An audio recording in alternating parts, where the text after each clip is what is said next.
and swallowed it. I am no longer restless. At last I have what I want. 8. Mrs. D. K. A Canadian housewife, age 35. Canada and the United States.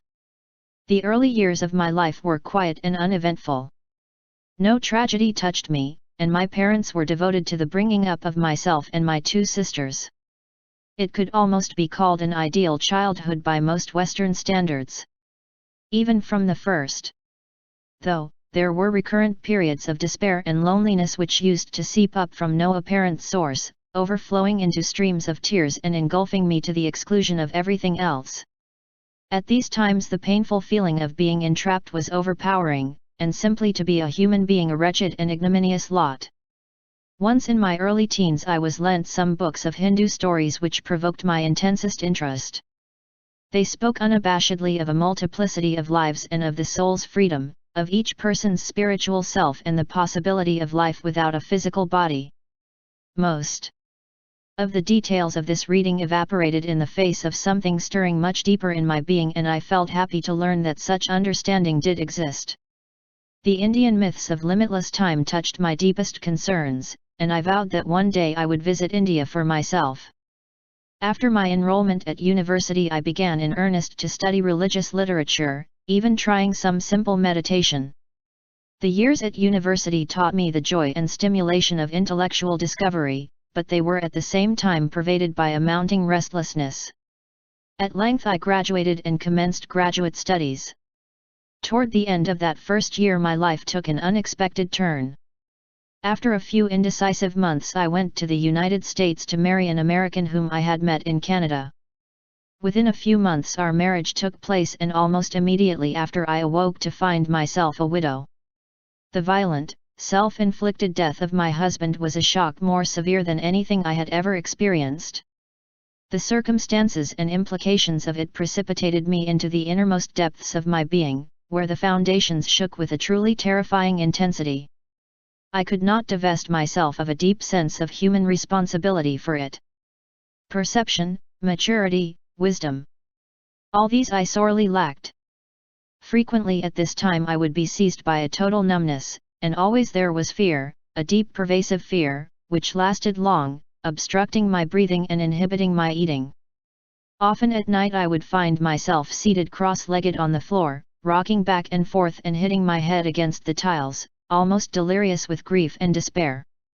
One afternoon, returning from an errand and stepping into my apartment, where I lived alone, the profoundest misery seized me, and in helplessness I slumped to the floor. I am dying, I sobbed, I have killed all my gods.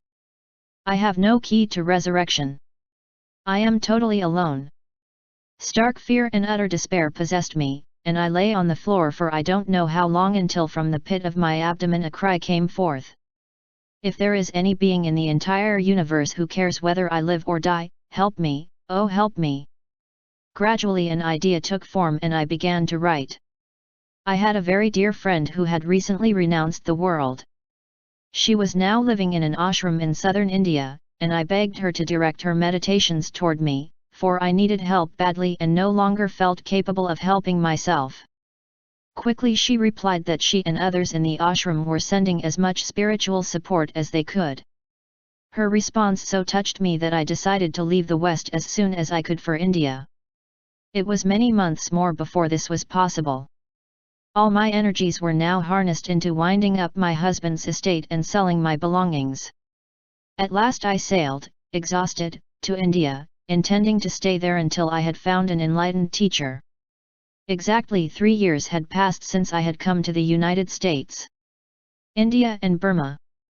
One hot afternoon 2 months after my departure from New York I entered the compound of the large ashram where my friend was living. Silently I was ushered into her tiny room, and such was my relief when she came to greet me, gentle and smiling, that I fell into a fit of tears, my arms became paralyzed, and I began to faint.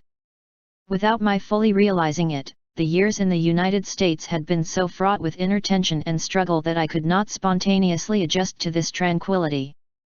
The tautness of mind and body continued for a long time from force of habit. The ashram, set on the shores of the Bay of Bengal, was rejuvenating. But metaphysical speculation and philosophical discussion are strong in India, and I had always been quick to succumb to them. While part of me was stimulated by them, my deepest instincts warned me that they would in the end prove unavailing. A regimen which encouraged so much study and reading, it seemed to me, was at that particular time the very thing I should not have. I felt a growing need for closely guided meditation. My mounting dissatisfaction with what I took to be haphazard meditation at the ashram coincided with the visit of an American Buddhist who had practiced Zen in Japan for a number of years.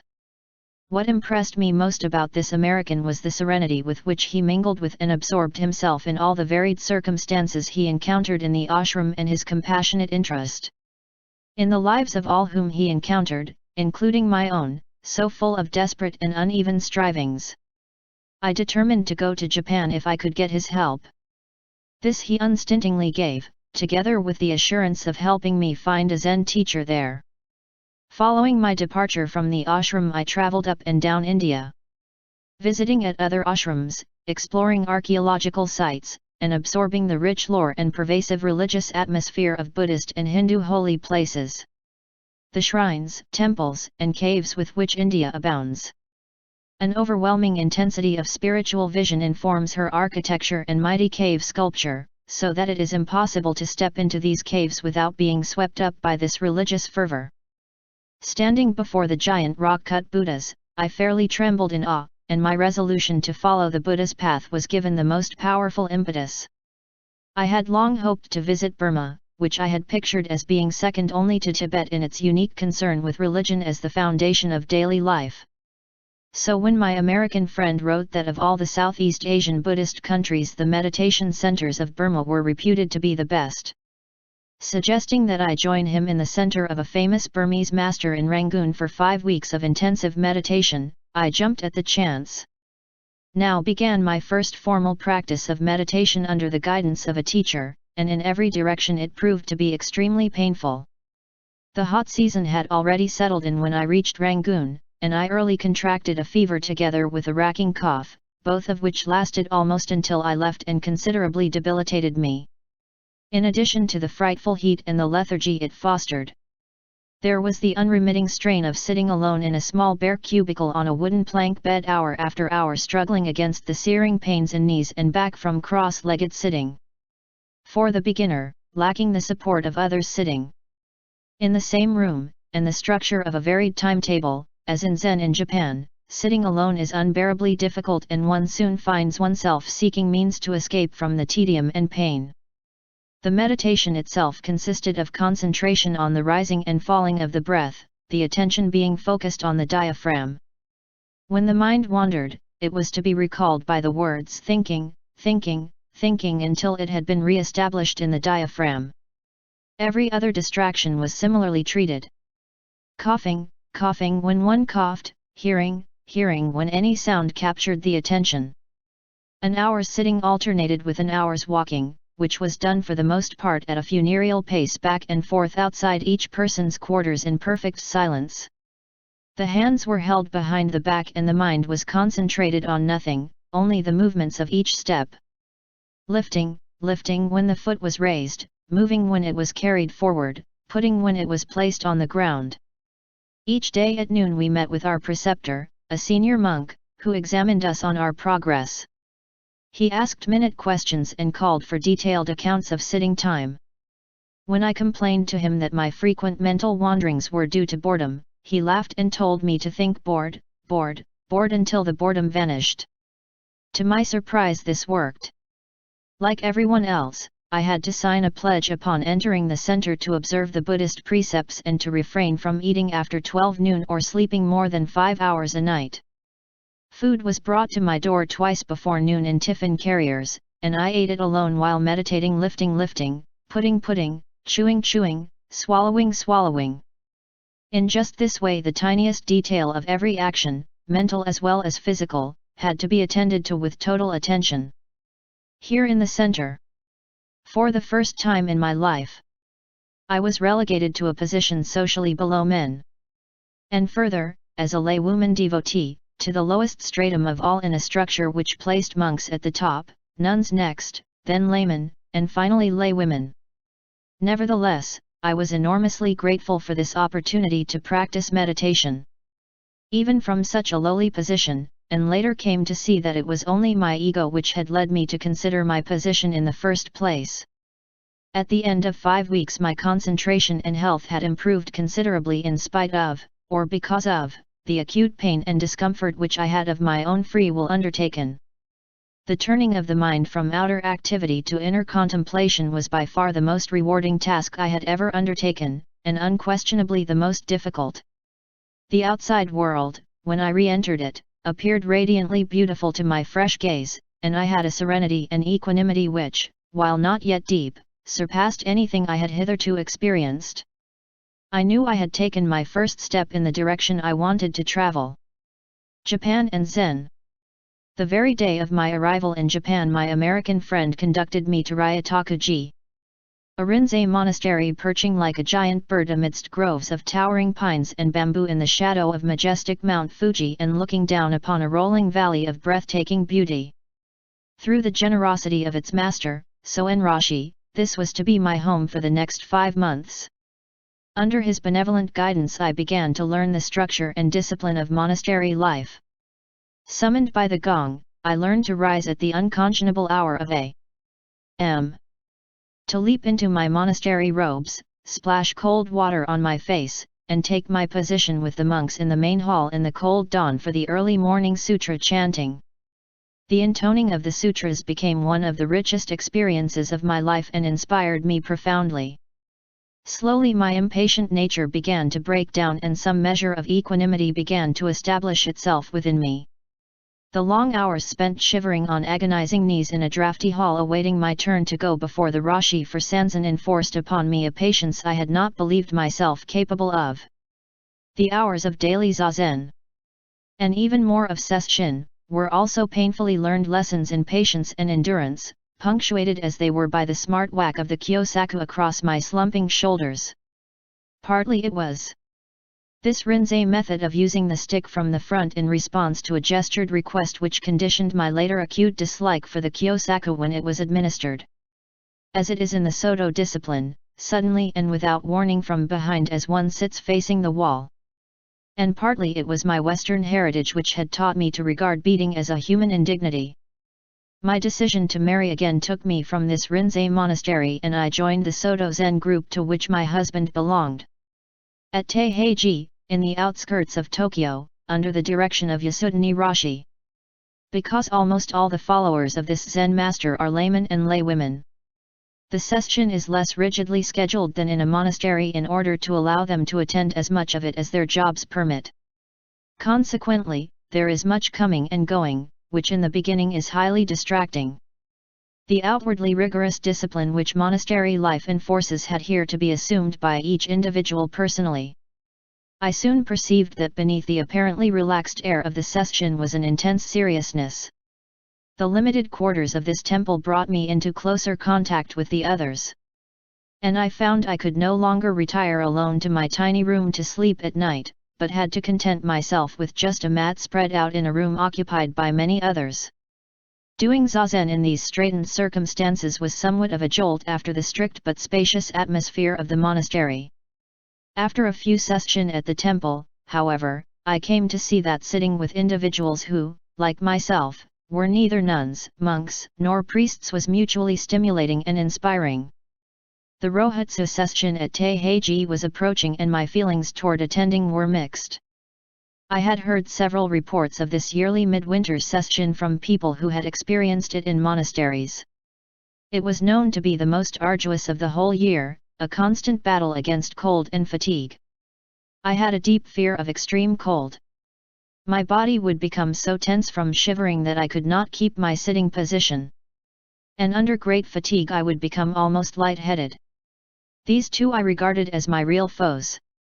At the same time the fact that it marked the enlightenment of the Buddha, which event fell just one day before my own birthday, moved me deeply. At length I determined to go and to put forth my every energy. This was my 6th sesshin in Japan. For the first time I had the firm conviction that it was entirely possible for me to realize myself at this forthcoming sesshin. I also felt that I sorely needed it. For many weeks there had been a return of the old restlessness and anxiety which I had fought so hard while in the United States. This was now mixed with impatience and irritability. Added to this, I was sick to death of the inner mental and emotional surgings which had hitherto played such a dominant role in my life. And now felt that only through the experience of self-realization could I cut my way out of this malaise. I packed my warmest clothes, and as I turned the key in the lock a feeling of deep happiness crept over me. In my heart of hearts I knew that the person who would unlock this door after session would not be the same as the one who was now locking it. All the first day of the session I found it virtually impossible to keep my mind steady. The comings and goings of the other participants, as well as the noise and confusion occasioned by the use of the kyosaku, were a source of constant interference. When I complained to the Rashi how much better my zazen had been alone in my own home, he instructed me to pay no attention to the others, and pointed out how important it was to learn to meditate in distracting circumstances. At no time during the sesshin, however, was I hit with the kyosaku. I had found it so distracting at a previous session that the Rashi had given instructions it was not to be used on me. By the end of the second day my concentration had grown steadier. I no longer had great pain in my legs, and the cold was bearable with all the clothing I had brought. There was, however, a problem which for me took on more and more significance. I had been told repeatedly to put my mind in the pit of my abdomen, or more exactly, in the region below the navel. The more I tried to do this, the less I understood what it was about the bottom of the abdomen which made this spot so significant. It had been called by the Rashi a center, or focus, but for me this was meaningful only in a philosophical way. Now I was to put my mind in this philosophical spot and to keep repeating mu. I could find no relation between any of the organs of the abdomen and the process of Zen meditation, much less enlightenment. The Rashi, it is true, had assigned me the koan mu after satisfying himself of my earnest desire for self-realization, and had instructed me as to its purpose and use. Nevertheless, I was still perplexed about how to say mu. Earlier I had tried considering it the same as the Indian mantra Om, endeavoring to be one with its vibration, and without questioning what mu was. Now I began to conceive of mu as the diamond at the end of a drill and of myself as a driller working through layers of the mind, which I pictured as geological strata, and through which I was eventually to emerge into something I knew not what. On the morning of the third day I was truly concentrating, guided by the drilling analogy. I could now focus my mind somewhere in my abdomen without, however, knowing just where, and there was growing a rock-like stability to my sitting. By mid-morning, just after the Rashi's lecture, I settled into a fairly deep concentration.